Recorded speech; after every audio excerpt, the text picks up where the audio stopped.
ஹல்லேலூயா, ஹல்லேலூயா. ஆமென். கர்த்தர் உங்களை ஆசீர்வதிப்பாராக. இந்த 2026ஆம் ஆண்டினுடைய முதல் ஞாயிற்றுக்கிழமை ஆராதனை. ஆகவே இந்த ஆராதனையில் அன்போடு கூட உங்களை வாழ்த்தி வரவேற்கின்றேன். இது முதல் செய்தி. இந்த வருஷத்தினுடைய ஞாயிற்றுக்கிழமை முதல் செய்தி. 1ஆம் தேதி புது வருஷ செய்தி கேட்டிருப்பீங்க. கர்த்தருக்கு மகிமை உண்டாகட்டும். சரி, இன்றைக்கும் தேவனாகிய கர்த்தர் நம்மோடு பேசுகிற காரியம் என்னவென்று சொன்னால், ஆதி அன்பு. ஆதி அன்பு என்கிற வார்த்தையை குறித்து இன்றைக்கு நம்மோடு கூட பேசுகிறார். மனிதர்கள் பெரும்பாலும் ஒரே சிந்தனை உடையவர்கள் நிறைய பேர் இல்லை, அல்லது ஒரே மாதிரியான நோக்கங்களை கொண்டவர்களும் அதிகம் பேர் இல்லை. எல்லாருக்குமா ஒரே மாதிரி சிந்தனை இருக்கு? எல்லாருக்கும் ஒரே நோக்கம் இருக்கா? இல்லை. எல்லாருக்கும் பல பல நோக்கங்கள், பல பல சிந்தனைகள் இந்த உலகத்தில் இருக்குது. இப்படி ஒரு மனுஷனுக்கு ஒரு மனுஷன், அதாவது மனுஷனுக்கு மனுஷன் சிந்தனையும் நோக்கங்களும் மாறுபடும், வித்தியாசம் இருக்கும். அப்படித்தானே? ஒரு மனுஷனுக்கு இன்னொரு மனுஷன் சிந்தனைகளும் அவருடைய நோக்கங்களும் வித்தியாசப்படும், மாறுபடும்.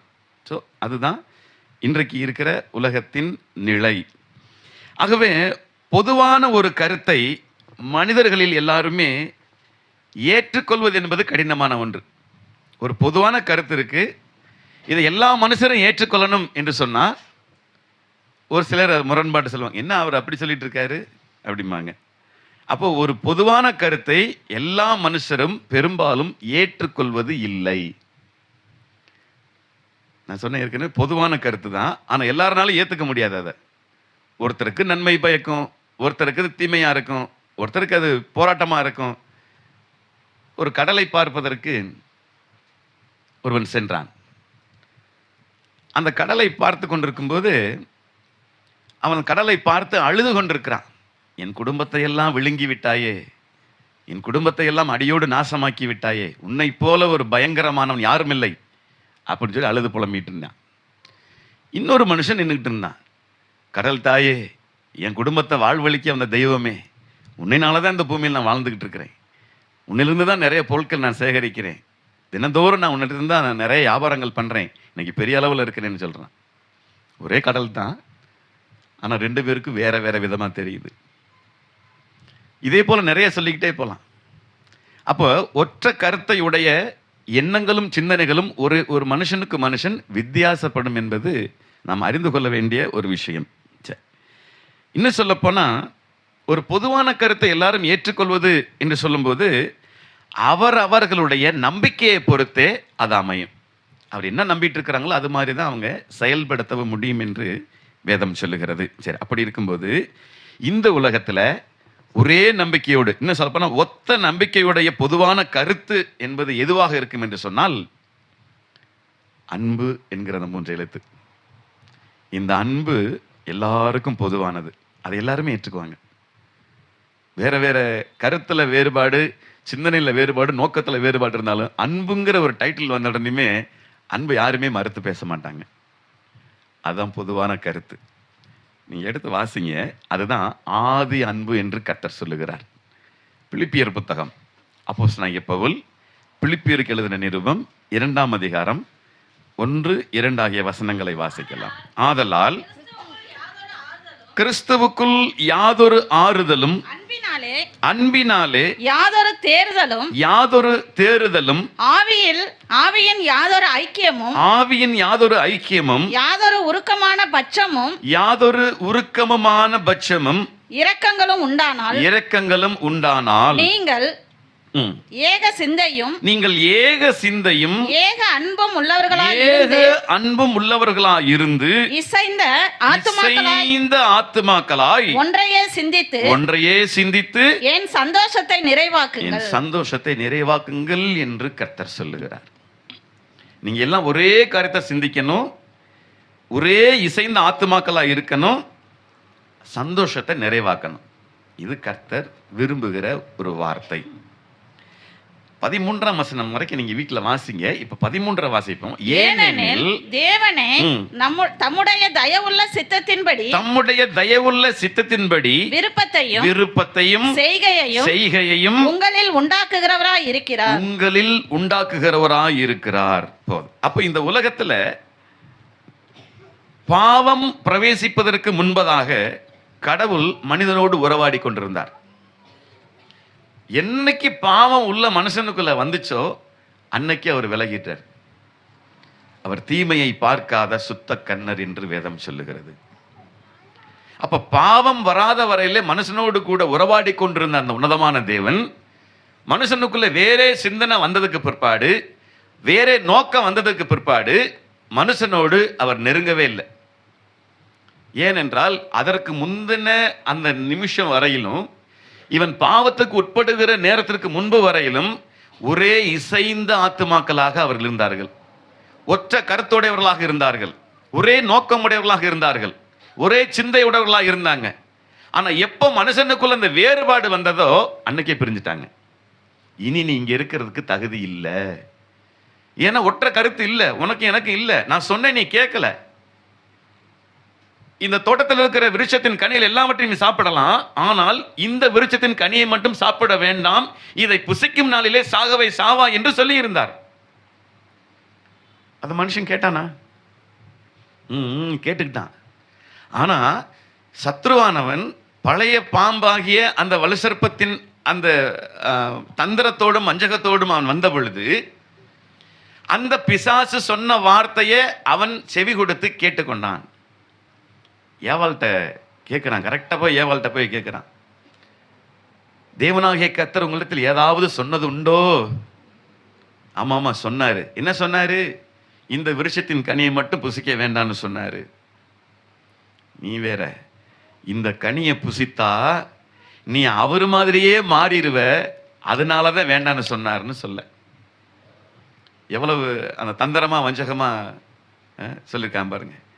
இதை புசிக்கும் நாளே சாகவே சாவேன்னு வேற சொன்னாரு. இல்ல இல்ல, நீ சாவதில்லை, சாப்பிட்டு பாரு, நீ சாக மாட்ட. அப்ப அவன் சொன்னதை நம்பிட்டான். ஏவாள் அதை நம்பினாங்க, சாப்பிட்டாங்க. அதை புசிச்சதுக்கு பிற்பாடு கேட்கிறான், நீ செத்தியா? சாகலில இருக்கில? அதற்கு பிற்பாடு ஏவாள் ஆதாமிடம் கொடுத்தால், ஆதாமும் புசித்தான், பாவத்திற்கு உட்பட்டார்கள். அப்போ தேவனோடு கூட இருக்க முடியாதபடி தங்களை ஒளித்துக் கொண்டார்கள். ஆதாமே நீ எங்கே இருக்கிறாய்?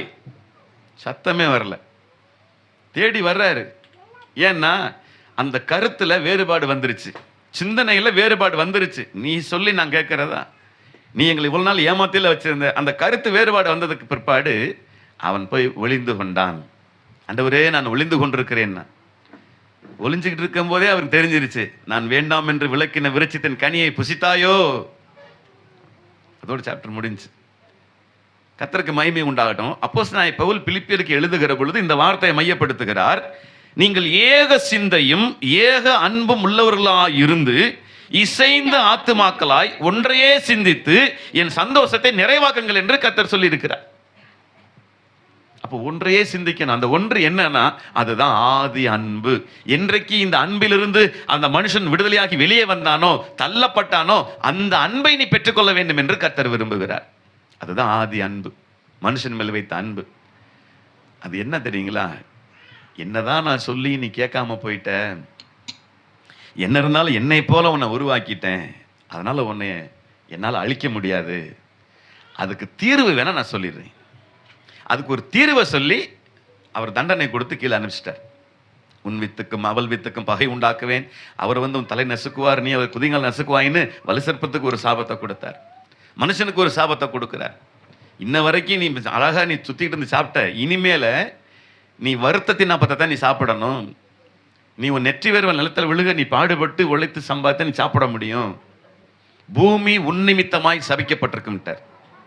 இது வரைக்கும் நல்லா இருந்துச்சு, உன்னிமித்தமாய் இந்த பூமி சபிக்கப்பட்டிருக்கும் அப்படிங்கிற வார்த்தையை சொல்லி மனுஷனை கீழே தள்ளிட்டார். அதான் ஆதி அன்பு. அவர் என்னதான் நான் ஏற்கனவே சொல்லியிருக்கேன்னு நினைக்கிறேன், ஆதாமியாவால் தான் தப்பு பண்ணிட்டாங்க, பேசாம 2 பேரும் க்ளோஸ் பண்ணிட்டு இன்னொரு ஆதாமியாவால் உருவாக்கி இருக்கலாமே அவரு அப்படின்னு சொல்லுவாங்க. ஆனா அவர் தன்னுடைய சாயலாகவும் தன்னுடைய ரூபமாக உருவாக்கப்பட்டபடினால அவர் அந்த காரியத்தை செய்யல. கர்த்தருக்கு மகிமை உண்டாகட்டும். எல்லா மனுஷரிடத்திலும் இன்னைக்கு பணமும் வசதி வாய்ப்பும் ஓரளவுக்கு இருக்கு. இல்லேன்னு யாரும் இல்லை. ஏதோ 100ல் ஒரு 3 பேர் 4 பேருக்கு எங்களுக்கு ஒண்ணுமே இல்லை அப்படின்னு சொல்ற அளவுக்கு இருக்கு. ஆனா எல்லா இடத்துலையும் ஓரளவுக்கு பணமும் வசதி வாய்ப்பும் இருக்கு. ஆனா இந்த அன்பு எங்க வரும் தெரியுங்களா? அன்பு யாருக்கிட்ட வரும்? நல்ல பணமும் வசதி வாய்ப்பும் இருக்குல்ல, பார்த்து அன்பு வரும். அதுதான் நேச்சர், இயற்கை அதுதான். அப்ப பணமும் வசதி வாய்ப்பும் இருக்கிறவங்களுக்கு மட்டும்தான் அன்பு வருமா? அவங்கள்ட்ட மட்டும்தான் அன்பு வருமா? இல்லை, ஏழ்மையா இருக்கிறவர்கள் மீதும் வரக்கூடியதுதான் அன்பு. உங்களுக்கு ஒண்ணுமே கொட்டி கொடுக்க தேவையில்லை, வந்த உடனே ஐயா வாங்கய்யா, நல்லா இருக்கீங்களா, அம்மா நல்லா இருக்கீங்களா, அதுதான் அன்பு. வேற ஒண்ணு நீங்க 1000 லட்சமா கொட்டி கொடுக்க வேண்டிய அவசியம் இல்லை. நல்லா இருக்கீங்களான்னு வாய் நிறைய அவங்க மனசு நிறைய கூப்பிட்டு பாருங்களேன், அதுதான் அன்பு வெளிப்படும். அது வேற விதத்துல நான் சொல்ல முடியும், ஆனா அது இப்ப தவிர்க்கிறேன். ஒரு சராசரி மனிதன் ஒரு மிகுந்த ஏழையானவனை கண்டால் அவனுக்குள்ள ஏற்படுகிற அந்த பரிவு, அந்த இரக்கம் இருக்கே, அதுதான் அன்பு. அதுதான் ஆதி அன்பு. தேவனாகிய கர்த்தர் ஆதாம் இடத்திலே கூர்ந்த அன்பு. அவன் இன்னைக்கு போயிட்டான், மோசமாயிட்டான், தள்ளப்பட்டுட்டான், கர்த்தருக்கு விரோதமான காரியங்களை செஞ்சுட்டான். ஆனாலும் அந்த அன்பு விடவில்லை. சரி பரவாயில்ல, உண்மையில நான் அன்பா இருக்கிறேன் அப்படின்னு கர்த்தர் சொல்றார். நிச்சயமா நீங்க பார்த்துருப்பீங்க, கை கால்கள் முடங்கி போனவர்கள்லாம் பார்த்தீங்கன்னா நிறைய இடத்துல தர்மம் கேட்பாங்க. நிறைய பேர் அவங்கள பார்த்து உதாசீனப்படுத்திட்டு போயிடுவாங்க. பார்த்துருக்கீங்களா? போப்பா, அவங்க கொடுத்தா ஏதாவது போய் கெட்ட பழக்கம் ஏதாவது வச்சிருப்பான், அவன் போய் தனியாக போய் ஏதாவது செய்வான் அப்படின்னு நிறைய பேர் கொடுக்க மாட்டாங்க. ஆனால் உண்மையாகவே அவனால் எழுந்து வேலையே செய்ய முடியாதுன்னு ஒரு சூழ்நிலை ஒருத்தனை பார்க்கும்போது உங்களுக்குள்ள ஒரு இரக்கம் வரும் பார்த்தீங்களா, ஒரு பரிவு வரும் பார்த்தீங்களா, அதுதான் அன்பு. இது எங்கே இருந்து வச்சா, இது ஆதி அன்பு. அந்த சூழ்நிலை தான் மனுஷன் கடவுளுக்கு முன்னால் இருந்தேன். முடங்கி போனவனா, கைகால் முடியாதவனா, இயலாதவனா, எதுவுமே தானா செய்ய முடியாதவனா, ஆண்டவரே என்னை இப்படி விட்டுட்டீங்களே, அது ஆதி அன்பு. அந்த அன்பை தான் இப்போ கர்த்தர் எதிர்பார்க்கிறார். நீங்க மற்றவங்கள பார்க்கும்போது இந்த எண்ணம் சிந்தனை உங்களுக்குள்ள வரணும். ஆக இந்த வருஷத்தினுடைய முதல் நாள்ல, இந்த முதல் ஆராதனையில கர்த்தர் நமக்கு தருகிற இந்த வார்த்தை பாருங்க, இது அது ஒரு சிலருக்கு மட்டும்தான் புரியும்னு நினைக்கிறேன். மாதிரி எல்லாருக்கும் அது புரியாது. ஏன்னா என்னமோ சொல்லிட்டு இருக்காரு அப்படின்னு. சரி. அப்ப எல்லாருக்கும் ஒரே சிந்தனை இருப்பதில்லை. இதைத்தான் ஆரம்பத்தில் சொன்னேன். 2 கொரிந்தியரின் புத்தகம், அப்போஸ்தலனாகிய பவுல் எழுதின கொரிந்தியர்கள் நிருபம், 2வது நிருபம், 2 கொரிந்தியர் 8ஆம் அதிகாரம். அதுல எல்லாம் வாசிக்கணும் தான், 7, 8, 9 மட்டும் வாசிப்போம். ஆகிலும் அல்லாமலும் விசுவாசத்திலும்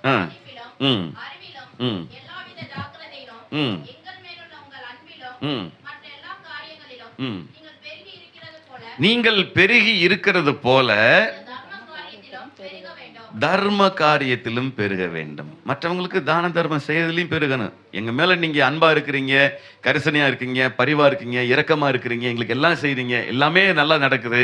இதே போல தர்ம காரியத்திலும் நீங்கள் பெருக வேண்டும் என்று அப்போஸ்தலனாகிய பவுல் கொரிந்து சபைக்கு சொல்லுகிறார். 8ஆம் வசனத்தை வாசிக்கலாம். இதை நான் கட்டளையாக சொல்லாமல் மற்றவர்களுடைய ஜாக்கிரதையை கொண்டு. என்னத்துக்கு சொல்றாரா? உங்களுடைய அன்பின் உண்மையை சோதிக்கும்படி நான் சொல்றேன். நீங்க மற்றவங்கள்ட்ட அன்பு கூர்ந்து பாருங்களேன், இந்த தர்ம சகாயம் பண்ணி பாருங்களேன், ஒரு நிம்மதி. என்னுடைய பெட்ரோல் டேங்க்ல கவரில் எப்பயுமே சில்லறை வச்சிருப்பேன்.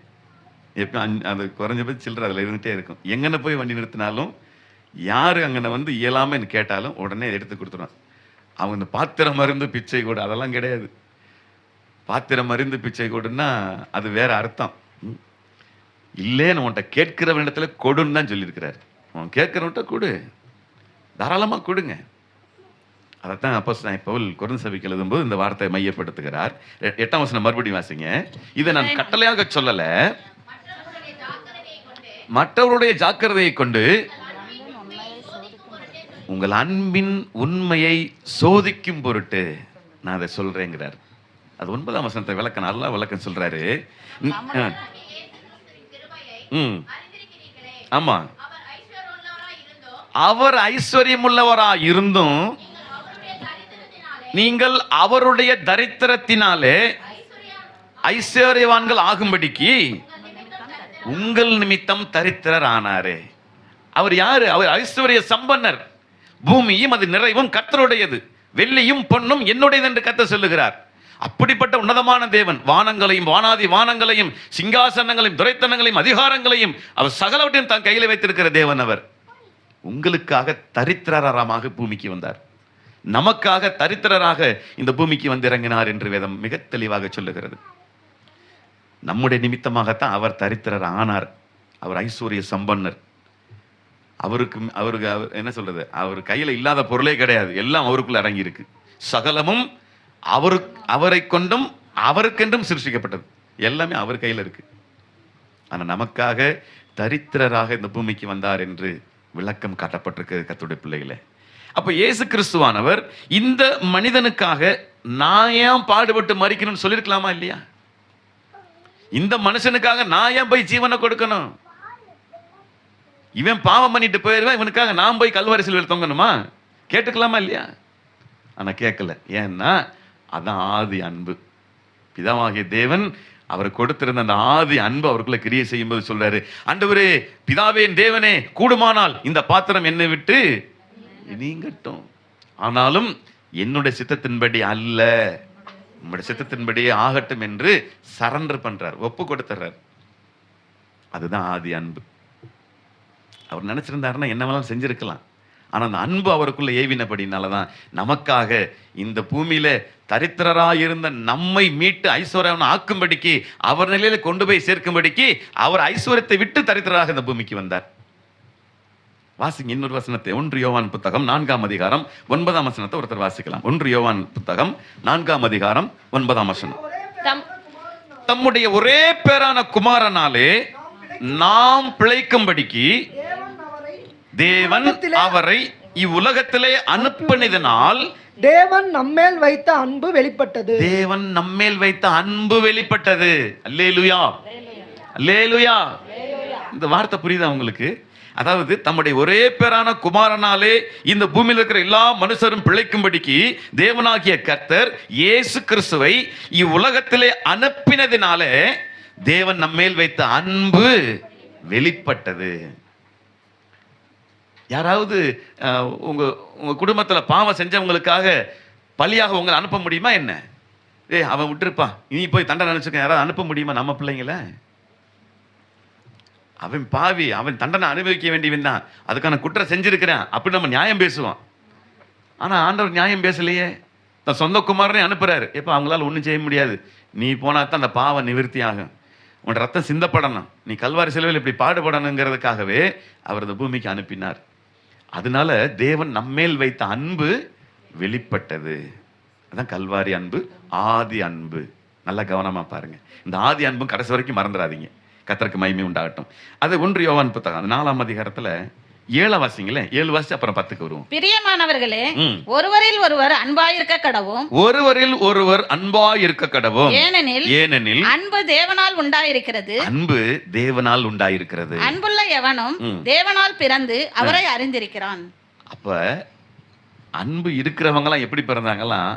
தேவனால் உண்டாயிருக்கிறான், அவன் தேவனால் பிறந்திருக்கிறான். 8ஆம் வசனம் சொல்லுது, அன்பில்லாதவன் தேவனை அறியான், தேவன் அன்பாகவே இருக்கிறார். 9 வாசிட்டோம், 10 வாசிங்க. நாம் தேவனிடத்தில் அன்பு கூர்ந்ததினால் அல்ல, நாம் தேவனிடத்தில் அன்பு கூர்ந்ததினால் அல்ல, அவர் நம்மிடத்தில் அன்பு கூர்ந்து. நல்லா கவனிங்க, நம்ம ஆண்டவர்ட்ட அன்பு கூர்ந்ததினால் அல்ல, அவர் நம்மிடத்தில் அன்பு கூர்ந்ததினால நம்முடைய பாவங்களை நிவர்த்தி செய்கிற, நம்முடைய பாவங்களை நிவர்த்தி செய்கிற கிருபாதார பலியாக, கிருபாதார பலியாக தம்முடைய குமாரனை அனுப்பினதினாலே, இயேசுவையே இந்த பூமிக்கு அனுப்பினதினால அன்பு உண்டாயிருக்கிறது, அன்பு உண்டாயிருக்கிறது.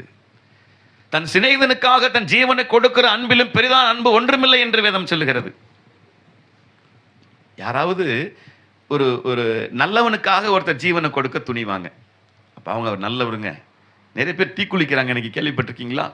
எங்க தலைவனுக்காக நான் தீக்குளிப்பேன். அது வேணும்னே செய்யறாங்களான்னு தெரியல, அது அப்புறம் விசாரணைக்கு அப்புறம் தெரியும். ஆனா ஒரு துன்மார்க்கனுக்காக, ஒரு துரோகிக்காக, ஒரு பாவிக்காக யாரும் தன்னோட ஜீவனை கொடுப்பாங்க? சொல்லுங்க பாப்போம். நான் அடிக்கடி சொல்லுதுண்டு, நியாயமா பார்த்தா நம்மளைத்தான் சிலுவையில் அடிச்சிருக்கணும். நாம செஞ்ச பாவத்திற்கு, நாம செஞ்ச அந்த அக்கிரமங்களுக்கும் அநியாயங்களுக்கும் நம்ம ஒவ்வொருத்தரையும் சிலுவையில் அடிச்சு தொங்க விட்டுருக்கணும். இதுதான் தண்டனை, தான் தீர்ப்பு. ஆனால் நம்மேல் சுமர வேண்டிய அந்த குற்றங்களை தானே சுமந்து, மெய்யாகவே அவர் நம்முடைய பாடுகளை ஏற்றுக்கொண்டு நம்முடைய துக்கங்களை சுமந்தார் என்று ஏசாயாவிலே வாசிக்கிறோம். அதுதான் அன்பு, ஆதி அன்பு. கர்த்தருக்கு மகிமை உண்டாகட்டும். இப்ப யோவான் சுவிசேஷம் வாங்க. சுவிசேஷம் 3ஆம் அதிகாரம். யோவான் 3ஆம் அதிகாரத்துல 16ஆம் வசனம் வாசிங்க. தம்முடைய ஒரே பேரான குமாரனை தேவன் தம்முடைய ஒரே பேரான குமாரனை விசுவாசிக்கிறவன் எவனோ அவன் கெட்டு போகாமல் நித்திய ஜீவனை அடையும்படிக்கு அவரை தந்தருளி இயேசுவை தந்தருளி இவ்வளவாய் உலகத்தில் அன்பு கூர்ந்தார்.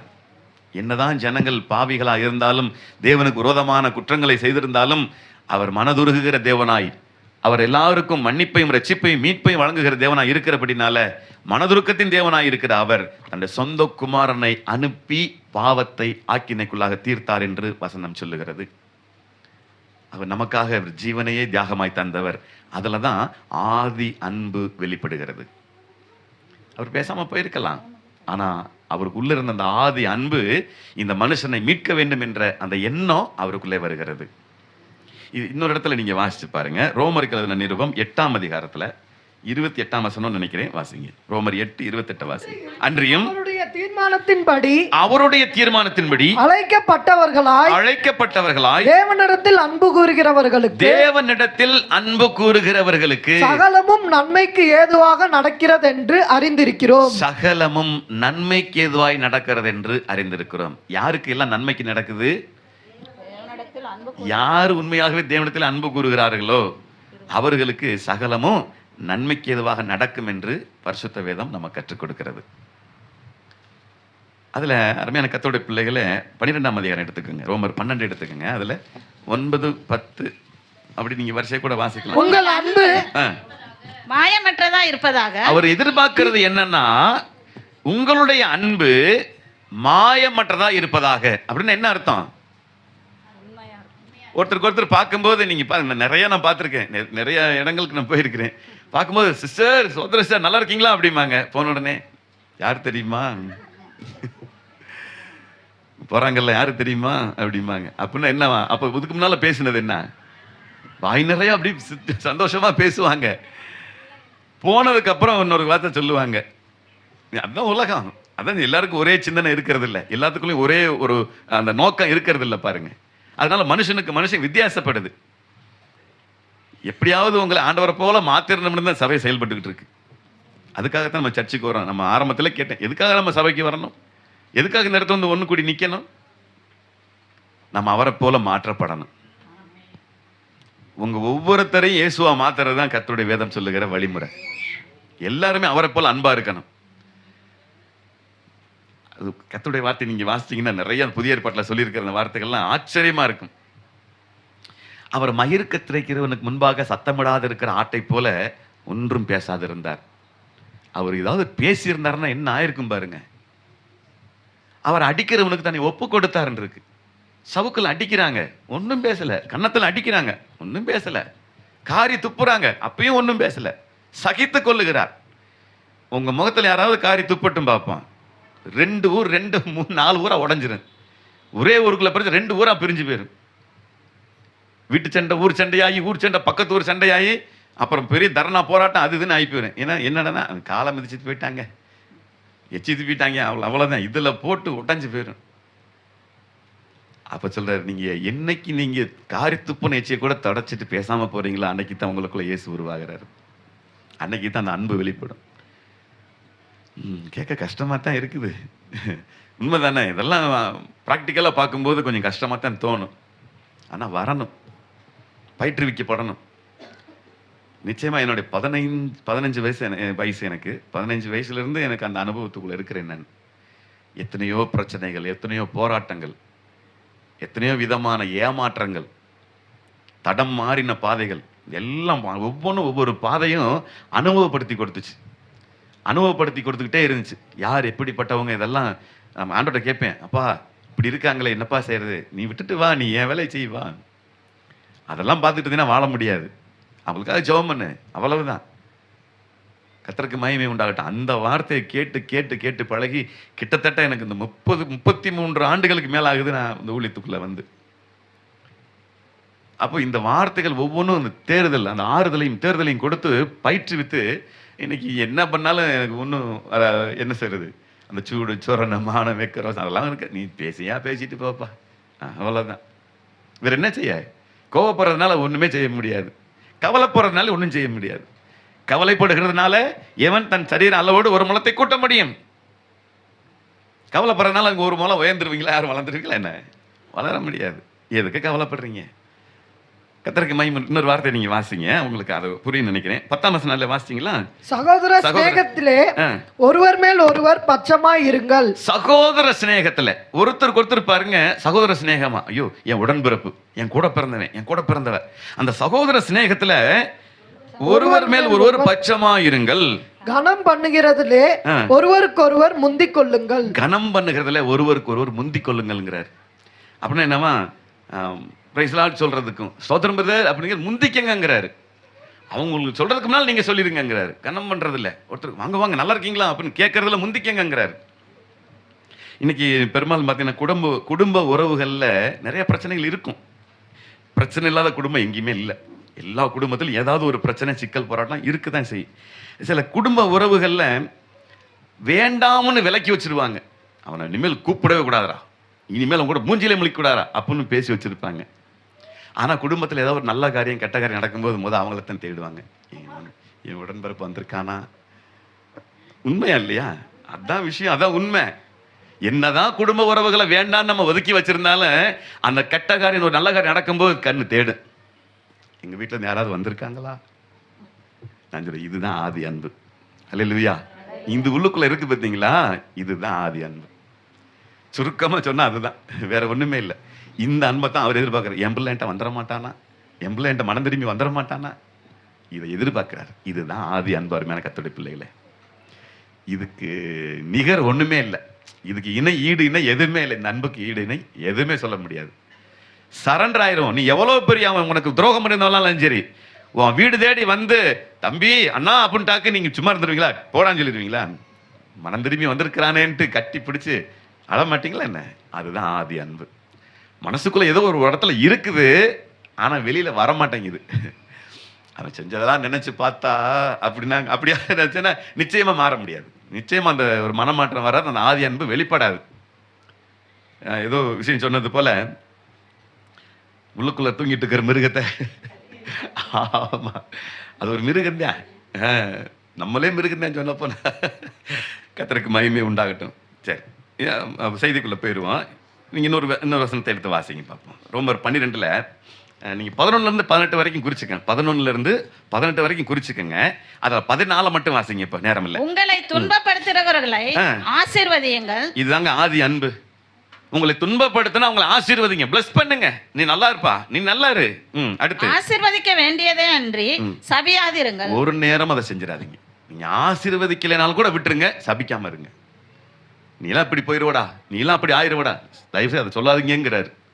ஏன்னா இதுல தான் ஆதி அன்பு வெளிப்படுகிறது. நீங்க ஆசீர்வதிக்கலைனாலும் பரவாயில்ல, சபிக்காம மட்டும் இருங்கிறார். எவ்வளவு பெரிய வார்த்தை பாருங்களேன். இதெல்லாம் நம்ம கடைபிடிக்கணும். இதெல்லாம் நம்ம, அதுதான் அந்த ஆதி அன்பு நமக்குள்ள, அந்த வார்த்தை நமக்குள்ள ஏவுது பாருங்க. 16 வாசிங்க. ஒருவரோடு ஒருவர் ஏக சிந்தை உள்ளவர்களா இருங்கள். மேட்டிமையானவைகளை சிந்தியாமல் தாழ்மையானவர்களுக்கு இணங்குங்கள். உங்களையே புத்திமான்கள் என்று எண்ணாதிருங்கள். நீங்க உங்களைத்தான் புத்திமான் நினைச்சுக்காதீங்கிறாரு. உங்களையோட புத்திமான்கள் நிறைய இருக்காங்க இந்த உலகத்துல. ஆனால் ஒருவருக்கு ஒருவர் ஏக சிந்தையுள்ளவர்களா இருங்கிறாரு. ஒரே சிந்தையா ஒரே நோக்கம் உள்ளவர்களா இருங்க. அந்த ஒரே சிந்தை ஒரே நோக்கம் என்பது ஆதி அன்பு. அதுல நிலைச்சிருங்க. அன்பு. நீங்க 1 கொரிந்தியர் 13ல் இன்னைக்கு யாரும் அந்த வசனத்தை எடுத்து சொன்னாங்கன்னு நினைக்கிறேன். ஜான்சன் தான் சொன்ன ஞாபகம் இருக்குன்னு நினைக்கிறேன். நீங்க தூதர்கள் பாஷையில பேசினாலும் பல பல பாஷைகளை பேசினாலும் அன்பு இல்லாவிட்டால் ஒன்றுமில்லை.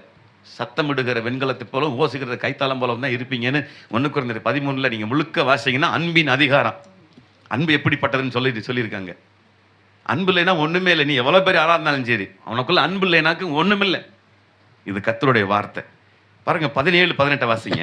ஒருவனுக்கும் தீமைக்கு தீமை செய்யாதிருங்கள். ஒருவனுக்கும் தீமைக்கு தீமை செய்யாதிருங்கள். எல்லா மனுஷருக்கு முன்பாகவும் யோக்கியமானவைகளை செய்ய நாடுங்கள். கூடுமானால் 18ஆம் வசனம், கூடுமானால் உங்களால் ஆன மட்டும் எல்லா மனுஷரோடும் சமாதானமாயிருங்கள். எல்லா மனுஷரோடும் சமாதானமா இருங்க.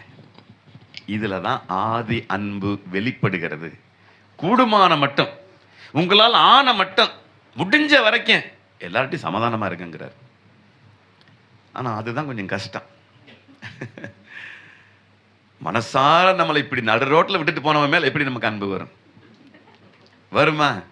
ஆண்டவர் சொல்றாரு, கூடுமானவரை உங்களால் ஆன மட்டும் எல்லார்ட்டையும் சமாதானமா இருக்குங்கிறார். அப்படிலாம் பார்த்தோம்னா உண்மையிலே இப்போ வாழ்க்கையே கிடையாது. என்ன பண்றது? சில நேரம் ஒரு மனுஷனுக்கு எல்லா நேரமும் ஒரே நேரம் போல இருக்காது. ஒரு நேரம் சில ஏற்றத்தாழ்வுகள் வரலாம், ஒரு சில நேரம் பல போராட்டங்கள் வரலாம், சில நேரம் விட்டுட்டு போக வேண்டிய சூழ்நிலை வரலாம். அது நமக்கு தெரியாது. ஆனா நம்ம தரப்பு ஒரு தரப்பை மட்டுமே நம்ம பார்ப்போம். என்ன இப்படி பண்ணிட்டான்ல, என்ன இப்படி செஞ்சுட்டான்ல. அவர் சொல்றாரு, ஒருத்தனுக்கு தீமைக்கு தீமை செய்யாதப்பா. உனக்கு தீமை செஞ்சானா நீ திருப்பி செய்யாதங்கிறார். நீ திருப்பி தீமை செய்யாதங்கிறார். பாருங்க, கர்த்தருக்கு மகிமை உண்டாகட்டும். இந்த இந்த ஆதி அன்பை தான் புரிஞ்சுக்கன்னு ஆண்டவர் சொல்றாரு பாருங்க. ரோமர் 13 இருந்துருங்க, அடுத்த பக்கத்தில் வந்துருங்க. அதுல 7ஆம் வசனத்திலிருந்து 14 வரைக்கும் குறிச்சுக்கங்க. இப்போ 8ஆம் வசனம் மட்டும் வாசி நம்ம நிறைவு செய்ய போறோம். ஒருவரிடத்தில் ஒருவர் அன்பு கூறுகிற கடனே அல்லாமல் ஒருவனுக்கும் கடன் படாது, வேற ஒன்றிலும் ஒருவனுக்கும் கடன் படாதிருங்கள் என்று கர்த்தர் சொல்லுகிறார். அன்பு கூறுகிற கடனே அல்லாமல் வேற ஒன்றிலும் கடன் படாதீங்கிறாரு. உங்ககிட்ட அன்பு கூறணும், அதுதான் என்னுடைய கடமை. அதுல மட்டும் கடன் படுங்க, வேற ஒன்றிலையும். அதாவது அன்பு கூறுகிற கடனே அல்லாமல், ஆமா, வேற ஒன்றுக்கும் கடன் படாதிருங்கள். பிறனிடத்தில் அன்பு கூறுகிறவன் கர்த்தர் சொன்ன பிரமாணங்களை நிறைவேற்றுகிறான், கர்த்தர் சொன்ன கட்டளைகளை நிறைவேற்றுகிறான் என்று மிக தெளிவான வார்த்தை சொல்லப்பட்டிருக்கிறது. இந்த வருஷத்துல முதல் வாரம் நம்ம உறுதி எடுத்துக்கோம். ஆண்டவரே, இந்த வருஷத்துல கூடுமானவரை, சொல்லுங்க பாப்பா எல்லாரும், கூடுமானவரை என்னால் ஆன மட்டும் எல்லாரோடும் கூட சமாதானமா இருப்பேன். நீங்க சொல்லிருக்கீங்க, ஆண்டவர் சொன்னது சொல்லியிருக்கிறீங்க. அவன் பார்த்துக்குங்க. அதனால கூடுமானவரை எல்லாரும் கூட சமாதானமா இருங்க. அதைத்தான் கர்த்தர் எதிர்பார்க்கிறார். அதான் ஆதி அன்பு. அவர்கிட்ட இருந்து அன்பை நம்மகிட்ட கொடுத்துருக்கிறாரு. இன்னைக்கு இயேசுவானவர் எல்லா பிரச்சனைக்கும் நேரம் அவர் வந்து பஞ்சாயத்து பண்ணணும்னாக்க எத்தனை பேர் குடும்பத்துக்கு போய் பஞ்சாயத்து தீர்த்துக்கிட்டு இருப்பாரு? இந்த வார்த்தை அதுக்கு தான் நம்ம கொடுக்கப்பட்டிருக்கு. இந்த வார்த்தையில வல்லமை இருக்கிறது. இந்த வார்த்தை தான் குடும்பத்துக்குள்ள சமாதானத்தை கொண்டு வரும். நினைக்கிறேன் இந்த எடுக்கும் போதே எனக்கு பல குழப்பங்கள் இருந்துச்சு. ஏன்னா நானே ஏகப்பட்ட பாதிப்புல இருந்தேன். அப்போ வருஷம் முடிய போற சூழ்நிலை கூட சில பாதிப்புகள் வந்துச்சு. அந்த நேரம் கூட ஒன்றும் பேசாம இருக்கிட்டு இந்த வார்த்தை ஞாபகம் வந்துச்சு. அப்போ கேட்டேன், ஆண்டவர் இப்படி நடக்குது அப்படின்னு. இதை தான் நீ முதல் பிரசங்கம், முதல் செய்தி இதாக தான் இருக்கணும். இந்த வருஷம் முழுக்க எல்லாரும் சமாதானமா இருக்கணும். அதை கர்த்தர் விரும்புறாரு. இதுதான் ஆதி அன்புன்னு சொல்லுனாரு. அதை வச்சுதான் இவ்வளவு வார்த்தைகள் எடுத்தேன். இன்னும் 22 வசனம் இருக்கு. காலத்தை அருமையாக கருத்தில் கொண்டு இதோடு கூட நிறைவு செய்கிறேன். ஒன்று வேணா வாசி நம்ம நிறைவு செய்வோம். யோவான் சுவிசேஷம் 14ஆம் அதிகாரம் 15ஆம் வசனத்தை வாசிக்கலாம். நீங்கள் என்னிடத்தில் அன்பாயிருந்தால் என் கற்பனைகளை கை கொள்ளுங்கள். 21 வாசிங்க. என் கற்பனைகளை பெற்றுக்கொண்டு அவைகளை கை கொள்ளுகிறவனே என்னிடத்தில் அன்பாயிருக்கிறான். அப்போ என்னுடைய கற்பனைகளை கை கொண்டு நடக்கிறவன் தான் என் மேல அன்பாவே இருக்கிறான்னு சொல்றாரு. 23 வாசி ஆமென் போட்டுருவோம். இயேசு அவனுக்கு பிரதியுத்தரமாக ஒருவன் என்னில் அன்பாயிருந்தால் அவன் என் வசனத்தை கைக்கொள்ளுவான். அவனில் என் பிதா அன்பாயிருப்பார். அவனில் நான் மட்டும் இல்ல, என் பிதா அன்பாயிருக்கிறார். நாங்கள் அவனிடத்தில் வந்து, நாங்கள் சேர்ந்து இப்போது அவனிடத்தில் வந்து அவனோடு வாசம் பண்ணுவோம். அல்லேலூயா. இந்த அன்பு எங்க கொண்டு போய் நிறுத்திருக்கு பார்த்தீங்களா? நீங்க மட்டும் அன்பா நடந்து பாருங்க, ஆண்டவர் உங்களோட கூட வராராலன்னு மட்டும் பாருங்க. அல்லேலூயா. நீங்க அன்பா இருந்தீங்கன்னா, ஒருவருக்கு ஒருவர் அன்பா நீங்க நடந்தீங்கன்னா, அவரே வந்து உங்களோட வாசம் பண்றேங்கிறாரு. அல்லேலூயா. நீங்க போற இடமெல்லாம் சமாதானம் உண்டாகணும். நீங்க சண்டை நடந்துட்டு இருக்க இடத்துக்குள்ள போனாக்குமே அங்க சமாதானமாகி சண்டையெல்லாம் பிரிஞ்சு ஓடி போயிடணும். அல்லேலூயா. நீங்க எந்த வீட்டுக்கு போனாலும் அங்க சமாதானம் வரணும். அதனாலதான் ஆண்டவராகிய தேவன் இயேசு கிறிஸ்து வார்த்தையை சொல்றாரு. சீசர்கள் சொல்லும்போது, நீங்க ஒரு கிராமத்துக்கு போனாலும் ஒரு வீட்டுக்கு போனாலும் உங்களுக்கு சமாதானம் உண்டாகட்டும்னு முதல்ல சொல்லுங்கிறார். சலோம், சலோம் என்றால் சமாதானம் என்ற அர்த்தம். வெறும் பேச்சுக்கு சமாதானம்னாக்கு வராது. கோயிலுக்கு போயிட்டு சமாதானம் சொல்லிக்கங்க ஒருத்தருக்கு ஒருத்தர், அப்போ நின்னுமே சமாதானம் வந்துடாது. உள்ளத்திலிருந்து வரணும், ஆழத்திலிருந்து வரணும். அது ஆதி அன்புதான் நமக்கு கொடுக்கும். அல்லேலூயா. அதனால வாசிங்க கடைசி அந்த வசனத்தை யோவான் 14:23 மட்டும் வாசிங்க. இயேசு அவனுக்கு பிரதியுத்தரமாக ஒருவன் என்னில் அன்பாய் இருந்தால் அவன் என் வசனத்தை கைக்கொள்ளுவான். அவனில் என் பிதா அன்பாயிருப்பார். நாங்கள் அவனிடத்தில் வந்து இப்போ நாங்கள் சேர்ந்து அவனிடத்திலே வந்து அவனோடே வாசம் பண்ணுவோம் என்று இயேசு கிறிஸ்து மிக திட்டமாய் இதை நமக்கு போதிக்கிறார். நீங்க அன்பா இருந்தீங்கன்னா இயேசப்பா உங்களோட கூட இருக்கிறார். அல்லேலூயா. ஆகவே இந்த ஆதி அன்பிலிருந்து யாரும் விலகிறாதீங்க. இந்த வருஷம் முழுக்க முழுக்க முழுக்க கர்த்தர் உங்களுக்கு சமாதானத்தை தந்தருளுவாராக. ஆமென், ஆமென். நாம் ஜெபிப்போமா? நீங்க உட்கார்ந்து கொள்ளுங்க. நாம் ஜெபித்து நிறைவு செய்கிறேன். எங்களை நேசிக்கிற நல்ல பிதாவே, இந்த நல்ல வேளைக்காக நன்றி செலுத்தி ஜெபிக்கிறேன் ராஜா. இந்த ஆசீர்வாதமான வேளையில தானமாய் கொடுத்திருக்கிற அருமையான நம்முடைய பிள்ளைகள் யாவருக்கும் முன்பாக இந்த வார்த்தைகளை ஆண்டவரே செய்தியாய் பிரசங்கிக்கும்படியாய் நீர் கொடுத்த இந்த தருணத்திற்காக நன்றி செலுத்துகிறோம். இந்த வார்த்தையை கேட்டுக்கிற நம்முடைய பிள்ளைகள் இயேசு கிறிஸ்து இந்த பூமியில வந்து இந்த ஜனங்களுக்காக பாடுபட்டு மரித்து தன் ஜனங்களுடைய பாவங்களை போக்குவதற்காக தன் ஜீவனே தியாகமாய் தந்த அன்பை காட்டிலும் பெரிதான அன்பு ஒன்றுமில்லை என்று நாங்கள் வாசித்தோமே ராஜா.